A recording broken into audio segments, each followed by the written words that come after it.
በዋነኛነት ይህን ትግል በበላይነት የሚመሩት ወይም ደግሞ ተጠልፏል የተጠለፈውም በህወሓት በሻዕቢያና በግብጽ ነው።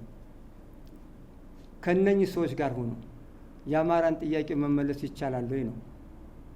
እንደ ሀገርም የኢትዮጵያንና የኢትዮጵያን ህዝብ ጥያቄ መመለስ ይቻላል ብለን ካሰብ አይቻልም።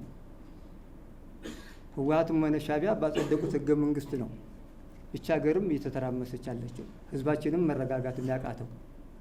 ስለዚህ ከነዚህ ኃይሎች ጋር ሆኖ በምንም ተአምር የአማራን ጥያቄም ሆነ የሀገራችንን ጥያቄ ማስመለስ አይቻልም የሚል እምነት አለ። አሁንም ሀገራችን እያተራመሱት ያለ ህወሓት ሻዕቢያና ግብጽ ናቸው። ብር ይመድባሉ፣ ተተኳሽ ይሰጣሉ፣ መሳሪያ ይሰጣሉ። አሁንም አገሪቱ እንዳትረጋጋ እንዲያውም ጦርነቱ እዛው አማራ ክልል ላይ እንዲካሄድና ትርምሱ እዛው ባለበት እንዲቆም ህወሓትም ቢሆን ሻዕቢያም ይሄ ጦርነትን በሩቅ ማስቀረት የሚል ሳይንስ አለ በሚሊተሪ ሳይንስ። ስለዚህ ወደ እነሱ ማንኛውም አይነት እርምጃ እንዳይወሰድ፣ ትንኮሳ እንዳይደረግ፣ ጦርነቱ እዛው አማራ ክልል ላይ ትርምሱ እዛው አማራ ክልል ላይ እንዲቀጥል የሚያደርጉበት ስትራቴጂ ነድፈው እየሰሩ ነው ያለው። ይሄንን እኛ መቀበልም አንችልም።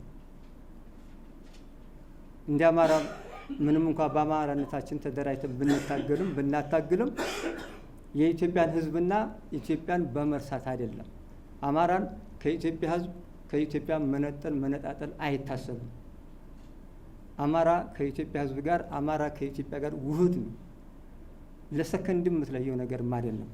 ስለዚህ የሀገራችንም ችግርም ስለሚያሳስበን እኛ ይህንን አማራጭ እንድንወስድ አድርጎናል ማለት ነው።